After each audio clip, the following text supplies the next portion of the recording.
Ada di Quran surah ke-30 ayat ke-30. Quran surah 30 ayat 30. Tafsirnya, keterangan nabinya ada di hadis riwayat Muslim, nomor hadis yang ke-8. Kalau antum punya yang bahasa Arabnya, Syarah Imam An-Nawawi jilid pertama di kitab Al-Muqaddimah, pembahasan Muqaddimah, hadis nomor ke-8, posisi paling kiri sebelah atas. Baik, saya bacakan ya. Baik, amalan yang ketiga, lihat kalimatnya, fa'aqim wajhaka lid-dini hanifa. Maka hadapkanlah dirimu ke dalam ketentuan syariat din hanifa, dengan lurus dan benar. Lihat amalannya, hadapkan dirimu, maksudnya mulailah serius mengerjakan tuntunan syariat hanifa, dengan lurus dan benar. Nah, ketika Anda mulai mengerjakan tuntunan syariat dengan benar ini, lihat, fitratallahi allati fataran nasa 'alaiha. Itulah fitrah yang telah Allah tetapkan saat Allah menciptakan manusia. Tolong Anda fokus ya, karena ini tidak mudah untuk menjelaskannya. Semoga Allah berikan kemudahan. Perhatikan sini. Ini tidak mudah menguraikannya, seperti juga tidak mudah untuk menghapus tulisannya. Baik. Jangan berikan amalan yang bukan ahlinya. Lihat sini. Fokus sini. Amalan ketiga adalah diistilahkan dengan istilah Al-Quran dengan komitmen untuk mengerjakan aturan syariat, komitmen mengerjakan aturan syariat, bukan komitmen biasa, dengan cara yang hanif. Hanif itu lurus dan benar, tidak menyimpang.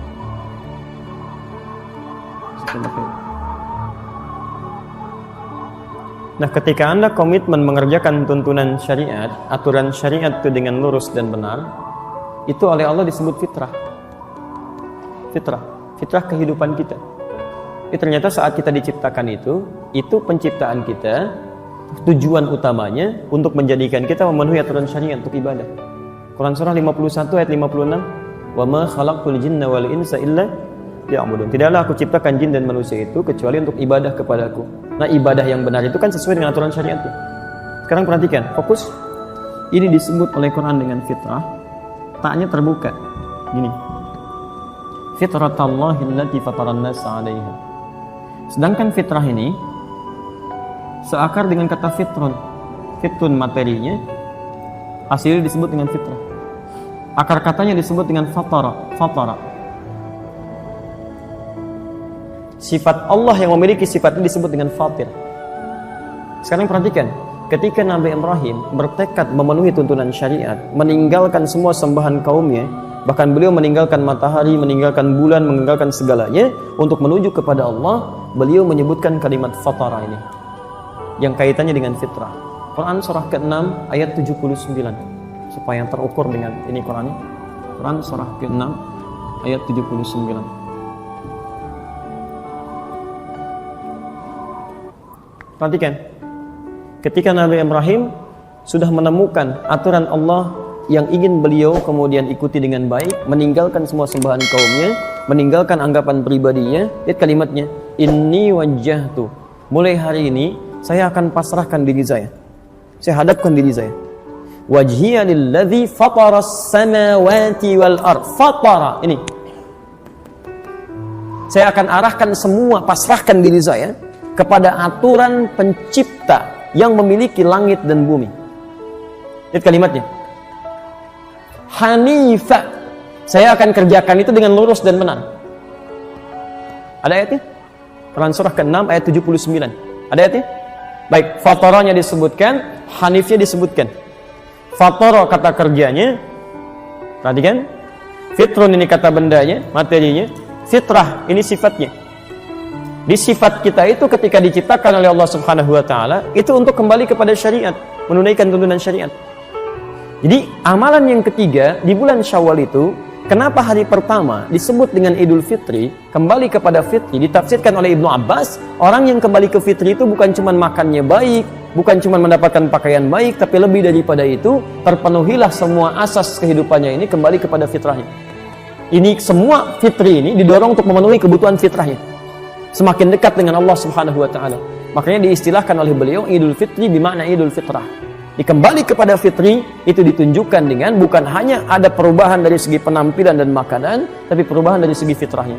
Apa fitrahnya ini? Ini fa'aqim wajhaka lid-dini hanifa. Punya komitmen untuk kembali pada aturan syariat. Bukankah saat Ramadan kita dilatih untuk kembali pada aturan syariat? Silakan Bapak Ibu cek. Aturannya saat Ramadan nggak boleh berdusta. Lisan kita bicara yang baik-baik. Begitu diajak mau marah, tahan. Kenapa nggak balas marah? Nanti nunggu maghrib. Masya Allah, nunggu maghrib tuh. Habis maghrib lupa. Ya kan? Itu latihan. Dilatih, tangan bergerak pada yang baik. Nah, latihan itu tujuannya apa? Supaya saat di awal Syawal dia komitmen untuk berubah, dan perubahan itu dibawa sampai pasca Syawal. Jadi kalau ada di antara kita, kemudian, mohon maaf ya, ini baru 19 hari ini meninggalkan bulan 1 Syawal itu. Meninggalkan Ramadan. Kalau sampai tanggal 19 ini aturan syariat belum maksimal pada diri kita, maka kita harus koreksi kembali. Nah sekarang aturan Qur'annya fa'aqim wajhaka lid-din. Lid-din, hadapkan dirimu pada aturan din. Apa yang dimaksud dengan din? Apa yang dimaksud dengan syariat? Islam. Dari mana taunya? Quran surah ketiga ayat 19. Innad dina indallahil Islam. Yang dimaksud din, syariat ini Islam. Jadi amalan di bulan Syawal selanjutnya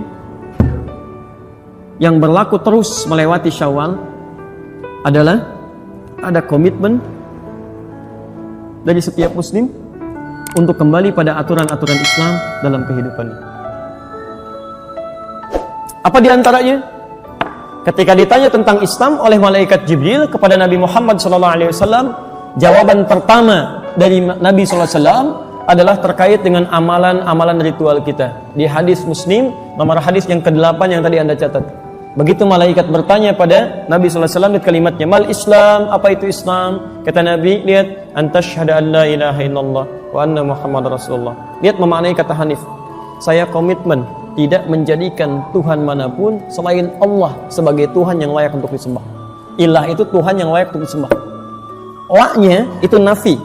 Jadi kalau Anda mengucapkan la, artinya Anda menafikan Tuhan yang lain. Jadi tidak boleh kemudian ada orang Islam sudah mengucapkan la ilaha illallah, dia masih mengakui ada Tuhan lain selain Islam, selain Allah. Ada Tuhan lain selain Allah, ada agama lain selain Islam, itu nggak boleh. Kalau dia mengucapkan kalimat itu berarti dia sedang keluar dari nilai syahadatnya. Bermasalah syahadatnya. Jelas ya? Di mustahil ada orang mengucapkan tidak ada Tuhan selain Allah, tapi kemudian dia berkata ada agama lain selain Islam, ada Tuhan lain selain Allah, itu bermasalah. Jelas sampai sini? Maka ilmu untuk meningkatkan kualitas itu disebut dengan tauhid namanya. Cara mendekat kepada Allah diikat dengan kalimat wa asyhadu anna Muhammadar Rasulullah. Diikuti tuntunan bagaimana Nabi menuntun kita untuk mendekat pada Allah Subhanahu wa taala. Jelas di sini? Baik. Kalau hukum negara kita harus menghargai. Harus menghargai, ya. Artinya menghargai itu tidak boleh memaksa. Ya, ada diikat di pasal 29 ayat 1. Ya. Pasal 29 ayat 21. Negara menjamin kemerdekaan tiap-tiap penduduk untuk memeluk agamanya masing-masing, ya. Maaf, ayat 2-nya. Ayat 1-nya dasar negara kita adalah apa? Bukan ketuhanan yang Maha Esa. Ya, silakan cek. Pasal 29 ayat 1, negara berdasar atas ketuhanan yang Maha Esa. Pasal 29 ayat 2, negara menjamin kemerdekaan tiap-tiap penduduk untuk memeluk agamanya masing-masing dan beribadah menurut agama dan kepercayaannya itu. Silakan cek. Saya menghafal itu waktu SD itu. Kelas 3. Itu tahun berapa itu? Ya, setahu saya demikian. Nggak tahu kalau berubah sampai sekarang, gitu kan? Setahu saya demikian.